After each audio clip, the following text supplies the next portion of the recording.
Alors la suite des corrections des exercices 11 jusqu'à 17, enfin peut-être ça se fera en 2 vidéos, ça dépend combien de temps ça dure. À la suite de cette vidéo, je vais faire une vidéo de récapitulative un petit peu de ce que vous devez savoir sur les espaces vectoriels. Et à la suite de ça, vous me direz s'il est nécessaire qu'on se voit pour faire un petit cours ensemble d'explication plus en profondeur de certains exercices, et si oui, lesquels. Alors pour l'exercice 11, on vous propose deux polynômes du second degré pour le premier et du premier degré pour le second, et on considère l'espace vectoriel engendré par ces polynômes. Donc je vous rappelle l'idée c'est de dire que quand on a deux, ce que je vais appeler vecteurs parce qu'on est dans un espace vectoriel, quand on a deux vecteurs qui sont non collinéaires, c'est-à-dire qu'ici clairement je ne peux pas exprimer q de x en faisant lambda fois p de x par exemple, et si je prends toutes les combinaisons linéaires de ces deux vecteurs, alors j'obtiens un espace vectoriel. C'est pour ça qu'on dit qu'il est engendré par les vecteurs p et q.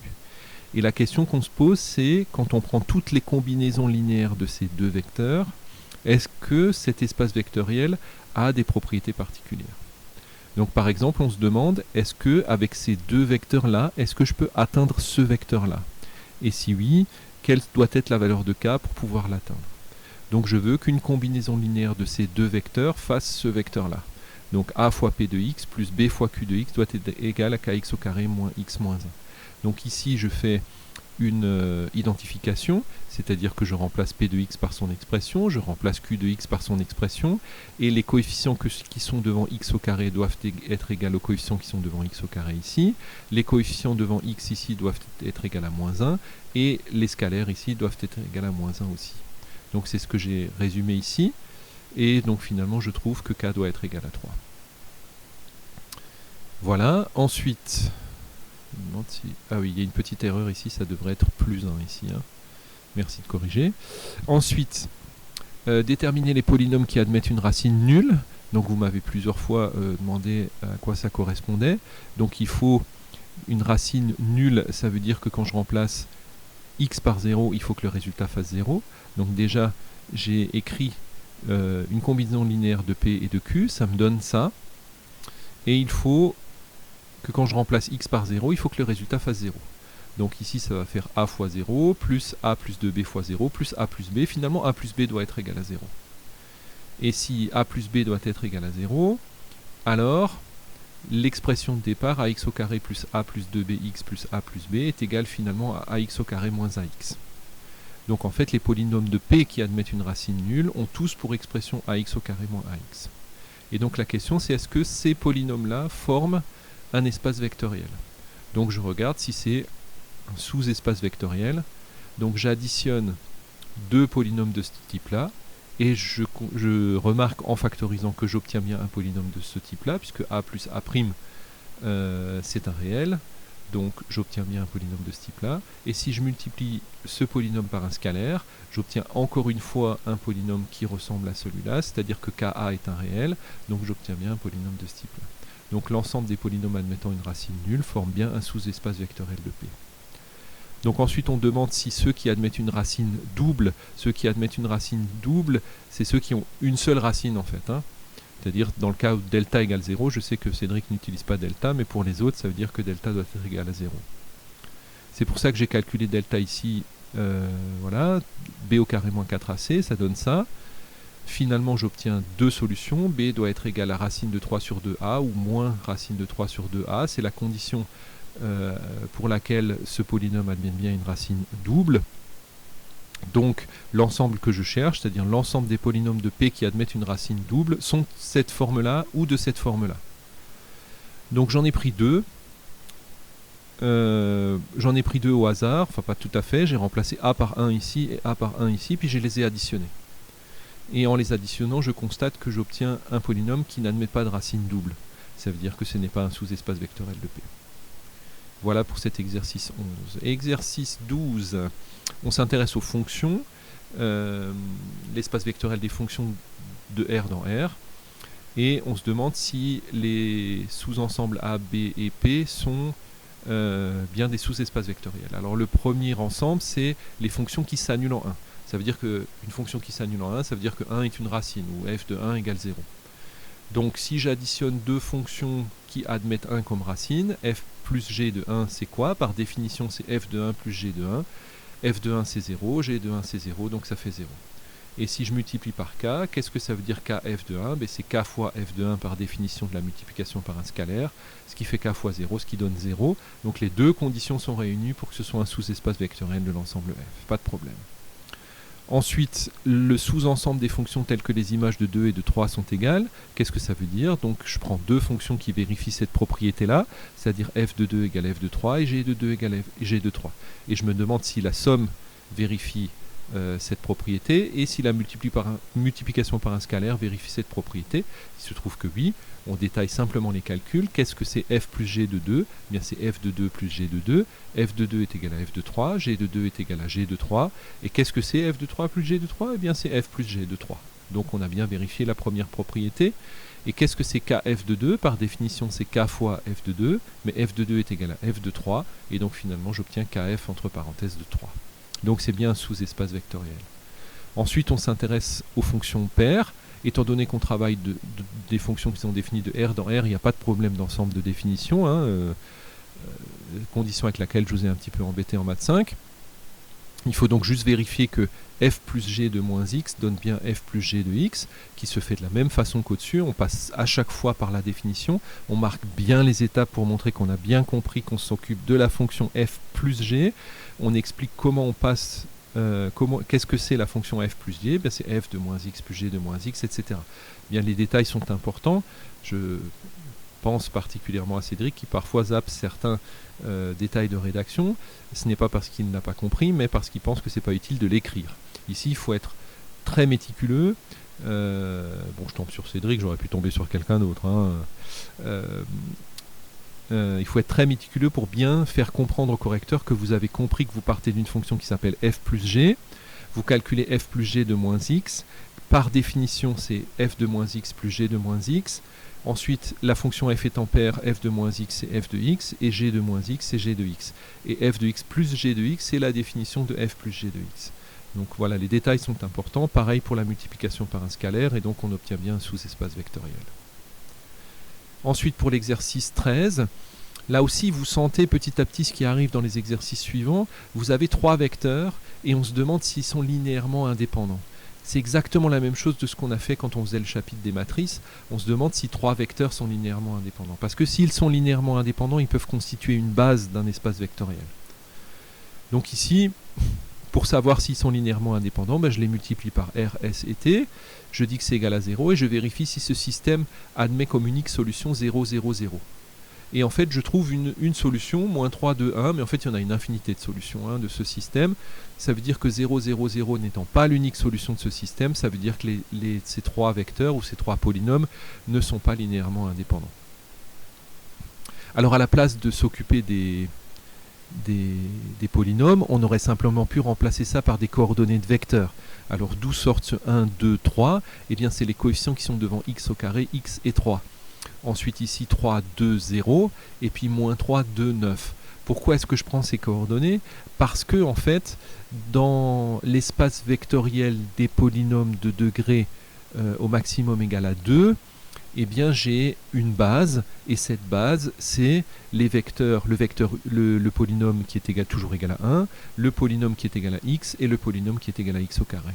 Ces trois polynômes forment une base des polynômes de degré au plus égal à 2 et je peux donc exprimer tous les polynômes de degré au plus égal à 2 dans cette base à partir de coordonnées et on revient aux coordonnées de vecteurs et on aurait pu simplement montrer que ces trois coordonnées que ces trois vecteurs ayant ces trois coordonnées ne sont pas linéairement indépendants en calculant un déterminant.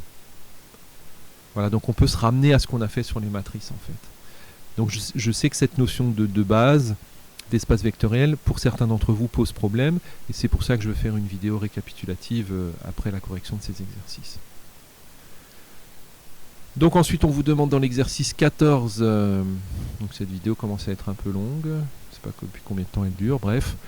Dans l'exercice 14, on vous demande d'étudier la dépendance linéaire des fonctions sinus et cosinus, donc là aussi, on multiplie la fonction sinus par un réel que j'ai appelé k, et la fonction cosinus par un réel que j'ai appelé k', et on se demande si quand ça vaut 0, est-ce que forcément k et k' sont égales à 0?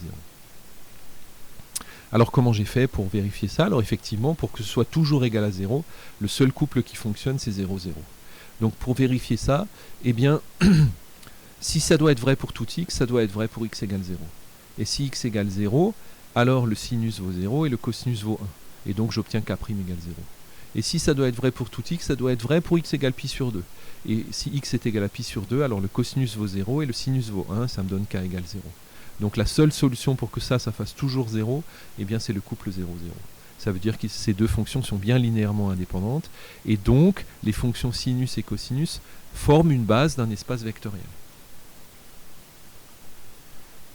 C'est l'espace vectoriel qui est constitué de toutes les fonctions étant une combinaison linéaire de sinus et cosinus. C'est ce que j'ai écrit ici.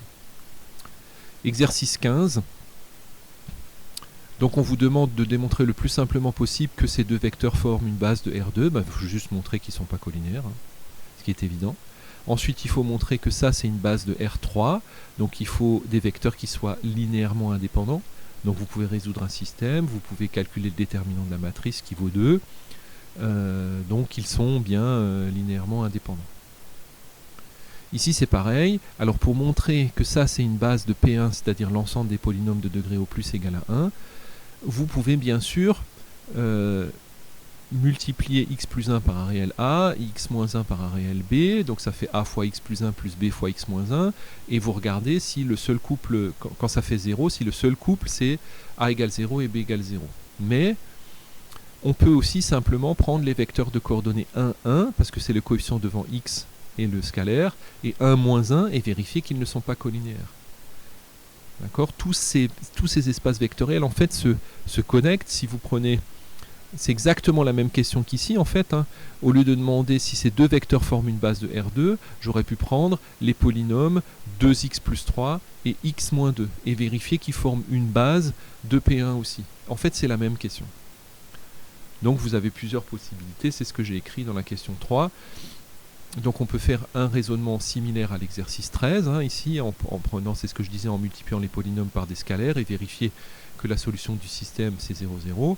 Ou alors, c'est ce que je viens de vous expliquer, de prendre des vecteurs et vérifier qu'ils sont non collinéaires. Exercice 4, même chose. Est-ce que cette fois-ci, ces trois vecteurs-là forment une base de P2 ?